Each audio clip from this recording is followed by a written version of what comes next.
I am beginning now to read another Seth book, and this is the one called The Events of Nature, Epidemics, and Natural Disasters. And I'm going to skip the preface and everything like that, and just start with Chapter 1, The Natural Body and Its Defenses, Session 801. I'll preface the workaday notes for the first session on mass events with the following comments, just to briefly summarize the lifetime endeavor that my wife, Jane Roberts, and I are involved in with the Seth books. Seth is a highly creative energy personality essence, as he calls himself, who speaks through Jane while she is in a trance or disassociated state. These notes, then, are written shortly after Seth finished dictating Mass Events in August 1979. I've discussed some of the same points while introducing earlier books in the series, of course, although on each occasion I did so in a different way for variety's sake. At the same time, Jane and I want each book to be complete in itself so that the new reader can begin to understand what's happening from the very beginning. Details about some of the subjects I'll mention here can emerge as this book proceeds, or others are referred to. And these notes will also free Jane to deal with other matters in her introduction for mass events. By his own definition, Seth is no longer a physical being, although he's told us he's lived a number of previous lives. Thus, ideas of reincarnation enter into his material. Mass Events is the 6th book that Seth has produced, all of them with Jane's active cooperation, obviously, as well as my own, since I write down his material verbatim, then add my own notes. Often Fame has little memory of the information she delivers us. Often Jane. Did it skip? It did. Dang it. It skipped to page 4. Well, I'm going to go for it. That happens often with these PDF files. They scan them in, they don't type them in.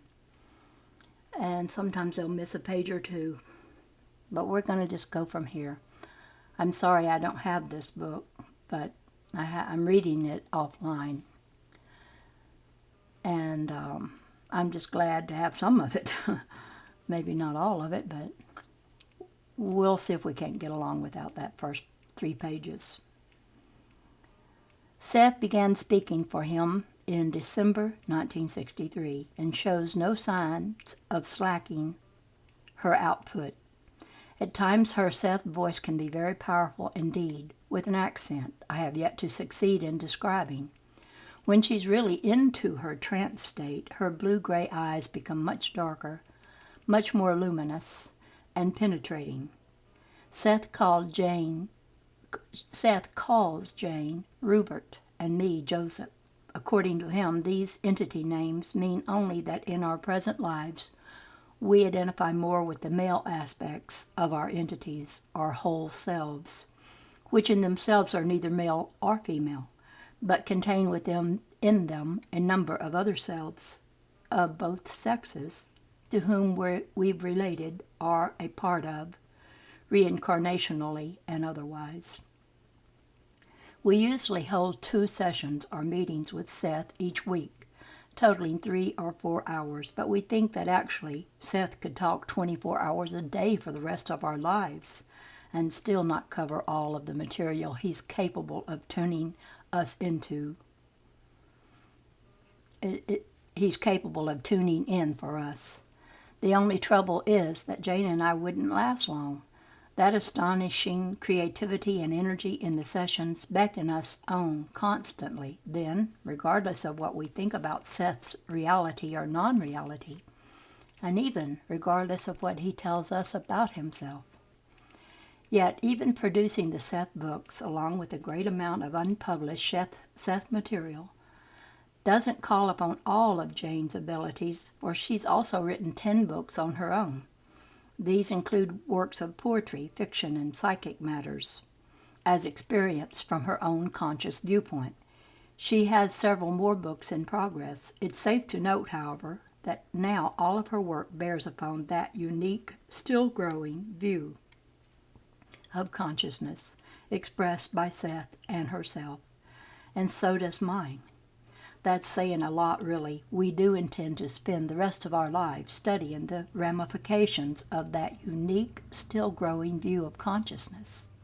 We still have a host of questions about Seth's reality, his concepts, and Jane's role and my own in all of this. That is, questions about consciousness itself, basically. Consciousness getting to know itself in endless variations, as I've written before, and whether or not it's couched in physical form. For now, let's postulate that Jane and I think we understand better than we used to that our consciousnesses have no limitations, except those we've imposed upon them through our individual perceptions and understandings. Consciousness creates all, or all that we know reflects the particularized creations of consciousness. Then, and potentially, these sublime mental and physical achievements are without end. The idea of infinity is implied here, a concept whose implications make us uneasy, for although Seth's material can be said to imply infinities of creation upon the part of each of us, still we realize the conscious mind's inability to truly grasp all of the qualities inherent within such a notion. At the same time, Jane and I are extremely grateful that we have the opportunity to study ideas about consciousness with Seth. And this opening up of our individual realities is something we couldn't have conceived of before 1963. Our appreciation of life has expanded greatly, and if the Seth material did nothing but help us grow in that respect, it would perform a very valuable service. We hope others feel they've gained something from the material too. Actually, I think that what I've learned has saved me from bitterness and disillusionment in later life. Jane has also been helped a great deal. So our aim with the Seth books is to let Seth have his say, to add some thoughts of our own, and to trust that the feelings and meanings in all of this will evoke beneficial responses in each reader. It's all we can do. I, for one, think that my own words are pretty inadequate tools of expression to convey the deeper unspoken meanings within life that I sense but cannot really verbalize. I also think that Seth himself could have some pretty funny things to say here to Jane and me. Someday I'll ask him. Words with which he'd humorously caution us not to take the whole affair too seriously, to leave room in our daily lives for the simple, uninhibited joy of creative expression, and living even while we study his unending outpouring of material. But maintaining such a balance isn't always easy. Seth has already offered Jane encouragement twice since he finished his part of the work for Mass Events in August 1979. He came through with the following quotations when Jane began to express a renewed concern about her responsibility for his material and for the reactions of others to it. Her feelings had arisen in large part because of the ever-increasing male response the Seth books have generated. Interestingly, then, the way the Seth portion of Jane's personality structure, whatever Seth's reality may be, reinforces those other portions that are meeting all of the challenges embodied in her current mental and physical existence. And we are continually seeking to learn more about how Seth is able to do this. In these excerpts, Seth also touches upon certain other points that we think of often. From a personal session held in August 29, 1979, There is a power of growth and value fulfillment within each individual that must be satisfied. It is the power that makes physical growth possible, the power that is behind the fetus. You know ahead of time the nature of the period into which you will be born. You, Jane, and Rob, or Reuben and Joseph, were both born with certain abilities, and you knew ahead of time that you would have to enlarge the framework of conventional concepts if you were to have room to use those abilities. In a way, they gave you both a second life, for in the old framework there was no satisfying or creative way to go. You have both used the material I have given you and what you have learned on your own through the material very well, some of it so smoothly that you are not even aware of your accomplishments. In some areas you still cling to old beliefs, but there is no end to what you can do still with growing comprehension. That is, you can still accomplish as much, if not more, than you already have. Think of yourselves in important ways as almost having been born in 1963 when these sessions began. The two of you, for you are both involved, have not only initiated a new framework from which you and others can view the nature of reality more clearly, but you also had to start from scratch, so to speak, to get the material, learn to trust it, and then to apply it to your own lives, even while the facts were not all in yet. At no point did you have all the material to draw upon, as, for example, your readers do at any given point. So tell Rupert not to judge himself too harshly, and in all of this, have him try to remember his sense of play. From the regular 877 session for September the 3rd, 1979. I may cease to read those times of when this was because that's less important than just what he has to say. All creativity is basically joyful. It is play in the highest sense of the term, and it is always alive with motion. The sessions and our work can help bring about a new mental species of men and women. Ideas change the chromosomes, but the sessions and Rupert's books and so forth must first and foremost be joyful expressions of creativity, spontaneous expressions that fall into their own order. You paint because you love to paint, and forget what an artist is supposed to be or not to be. Have Rupert forget what a writer or a psychic is supposed to be or not to be. Rupert's spontaneity lets all of his creative abilities emerge. It is foolhardy to try and apply discipline or secondary order to a spontaneous creativity that automatically gives you the finest order that nature could ever provide. These two excerpts from Seth contain inspired thinking, especially portions about the power of value fulfillment and the joy and spontaneity involved in creativity. As I typed his material, I was reminded of the notes I wrote and played with the other day. There really isn't anything else like the sessions going on in this world today. Even now, while I'm thinking about how to put mass events together for the reader, last night Seth came through with new material that he said will be part of another book. I should always remember that each time Jane and I sit for a session, it is a unique event in the world. That isn't nearly as conceited a statement as it seems to be, of course, for each thing each person does is also unique in the world. Yet at the same time, I mean that the sessions are truly original and significant, with their contents offering new creative insights and hope to the human species in a way that most endeavors do not do. In that sense, the Seth business is a remarkable achievement on Jane's part. I do believe that prolonged study of the Seth material would yield great results toward our understanding of ourselves. And now for the notes I wrote in April, opening the first session for mass events. Although I've added to my notes for Seth's book since he finished dictating it I've done so very briefly in order to keep them as contemporary as possible.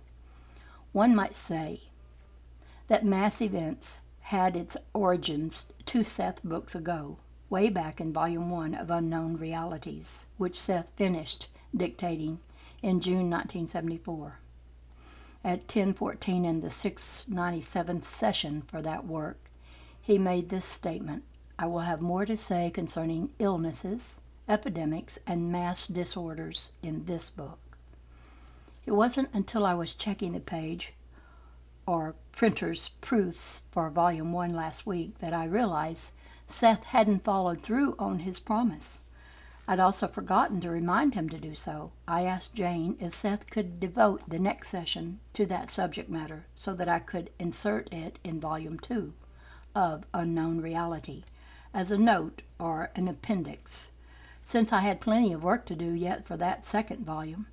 She agreed. We thought some very interesting material would result. We also thought it was a good time to pose questions for Seth, for just 2 weeks ago in the 800th session, he'd finished dictating his own 5th book, The Nature of the Psyche, Its Human Expression.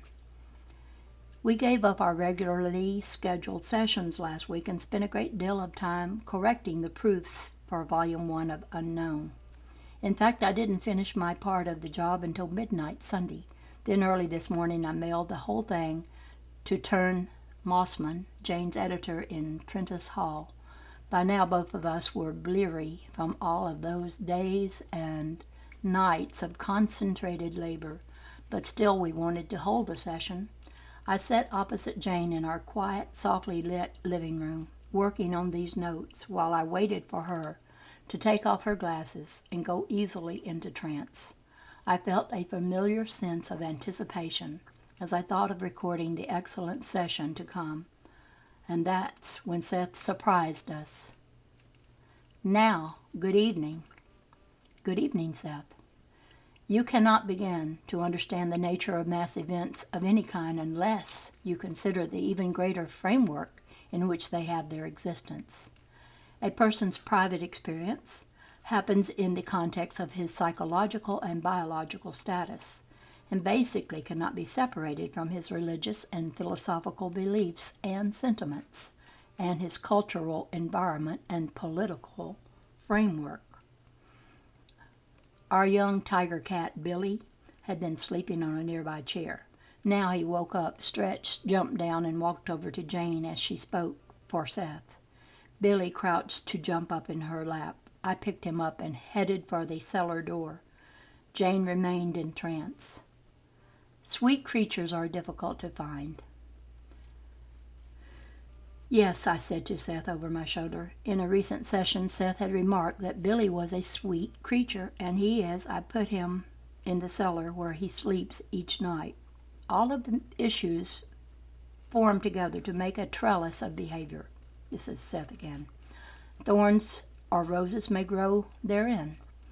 That is, the individual will grow outward toward the world, encountering and forming a practical experience, traveling outward from his center in almost vine-like fashion, forming from the fabric of physical reality a conglomeration of pleasant or aesthetic and unpleasant or prickly events.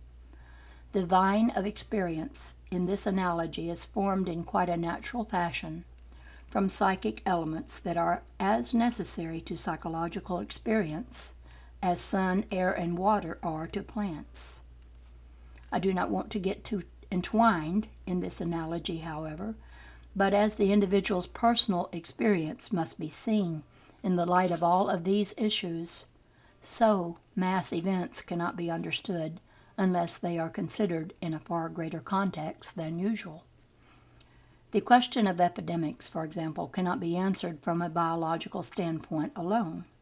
It involves great sweeping psychological attitudes on the part of many, and meets the needs and desires of those involved, needs which, in your terms, arise in a framework of religious, psychological, and cultural realities that cannot be isolated from biological results. I have thus far stayed clear of many important and vital subjects involving mass realities, because, first of all, the importance of the individual was to be stressed, and his power to form his private events. Only when the private nature of reality was emphasized sufficiently would I be ready to show how the magnification of individual reality combines and enlarges to form vast mass reaction, such as, say, the initiation of an obviously new historical and cultural period, the rise or overthrow of governments, the birth of a new religion that sweeps all others before it, mass conversions, mass murders in the form of wars, the sudden sweep of deadly epidemics, the scourge of earthquakes, floods, or other disasters, the inexplicable appearance of periods of great art or architecture or technology. I said there are no closed systems. This also means that in world terms, events spin like electrons, affecting all psychological and psychic systems as well as biological ones. It is true to say that each individual dies alone, for no one else can die that death. It is also true that part of the species dies with each death and is reborn with each birth, and that each private death takes place within the greater context of the existence of the entire species. The death serves a purpose, species-wise, while it also serves the purposes of the individual, for no death comes unbidden. An epidemic, for example, serves the purposes of each individual who is involved, while it also serves its own functions in the greater species framework. When you consider epidemics to be the result of viruses and emphasize their biological stances, then it seems that the solutions are very obvious. You learn the nature of each virus and develop an inoculation, giving each member of the populace of a small dose of the disease so that a man's own body will combat it and he will become immune. The short-sightedness of such procedures is generally overlooked because of the definite short-term advantages. As a rule, for example, people inoculated against polio do not develop that disease. Using such procedures, tuberculosis has been largely conquered. There are great insidious variables operating, however, and these are caused precisely by the small framework in which such mass epidemics are considered. In the first place, the causes are not biological. Biology is simply the carrier of a deadly intent. In the second place, there is a difference between a virus produced in the laboratory and that inhabiting the body, a difference recognized by the body but not by your laboratory instruments. Give us a moment. In a way, the body produces antibodies and sets up natural immunization as a result of, say, inoculation. But the body's chemistry is also confused, for it knows it is reacting to a disease that is not a true disease, but a biologically counterfeit intrusion. To that extent, and I do not mean to overstate the cause, the body's biological integrity is contaminated. It may at the same time produce antibodies also, for example, to other similar diseases, and so overextend its defenses that the individual later comes down with another disease. Now, no person becomes ill unless that illness serves a psychic or psychological reason. So many people escape such complications. In the meantime, however, scientists and medical men find more and more viruses against which the population must be inoculated. Each one is considered singly. There is a rush to develop a new inoculation against the newest virus. Much of this is on a predictive basis. The scientists predict how many people might be attacked by, say, a virus that has caused a given number of deaths. Then, as a preventative measure, the populace is invited to the new inoculation. Many people who would not get the disease in any case are then religiously inoculated with it. The body is exerted to use its immune system to the utmost, and sometimes, according to the inoculation, overextended under such conditions. Those individuals who have psychologically decided upon death will die in any case, of that disease or another, or of the side effects of the inoculation. Give us a moment. Inner reality and private experience give birth to all mass events. Man cannot disentangle himself from the natural context of his physical life. His culture, his religion, his psychologies, and his psychological nature together form the context within which both private and mass events occur. This book will, then, be devoted to the nature of the great sweeping, emotional, religious, or biological events that often seem to engulf the individual or to lift him or her willy-nilly in their power. What is the relationship between the individual and the gigantic mass motions of nature, of government, or even of religion? What about mass conversions, mass hysteria, mass healings, mass murder, and the individual? Those are the questions we will devote ourselves to in this book. It will be called The Individual and the Nature of Mass Events. Take your break or end the session as you prefer. Rob, we'll take the break then. And then he said, and you can say that your question about epidemics served as a convenient stimulus, for that question coming from you comes also from the readers of our books. Jane came out of her trance in a sort of amazed silence, which meant that she had some idea of what Seth had been talking about, as sometimes happens. Now just who in the heck is up to what? I asked her. We laughed. How can I use this material as an appendix or note in unknown if it belongs to a new book? I thought you and your boy were up to something not long after the session started. Oh, I don't believe it, she said. This isn't anything like I consciously figured on. And you can put that down for one of us to type 2 or 3 years from now. I can't get over this.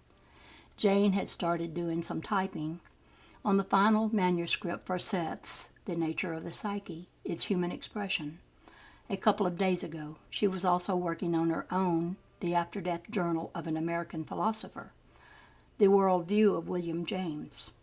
Yet I thought she needed the stimulus of Seth having something underway. There was more than a little irony in the situation, for I was the one who'd told her flat out back in July 1975 that she was going to start Psyche just so that she'd have a Seth book to play with.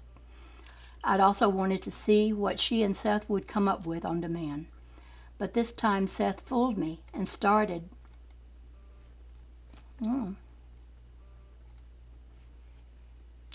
mass events only a couple of weeks after finishing Psyche.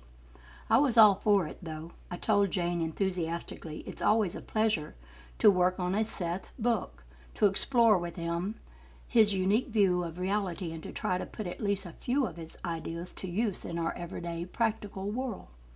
I repeated my thought that it didn't matter how many Seth books she piled up ahead of contract or publication. That was certainly a more creative and exciting position to be in than if one didn't have anything ahead. Jane agreed while still worrying about what we were going to do with all of the material as it accumulated year after year. At this time, there's no way we're going to see it all published. My mind works in sneaky little ways, she said. I don't tell you everything. I was thinking of something like a question and answer format for a book, if we did a new one. Even that idea was a revelation to me, since she hadn't mentioned a book, period.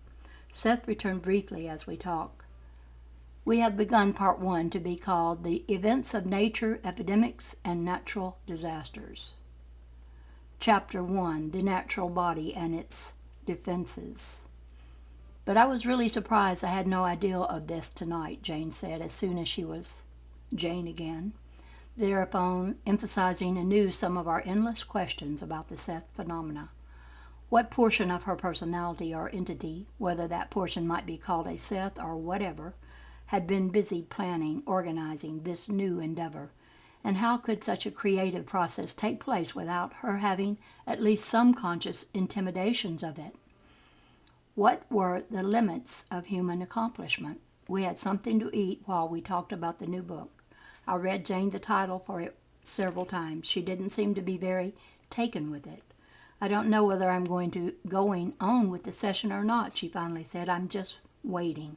So far I haven't gotten anything. Resume, eventually, at 11:25 with many pauses. And I will begin again at this point in the next session. This is the Dove Lady. Hope you're enjoying the new Seth book I've started reading. And I will try to get this one all done real soon.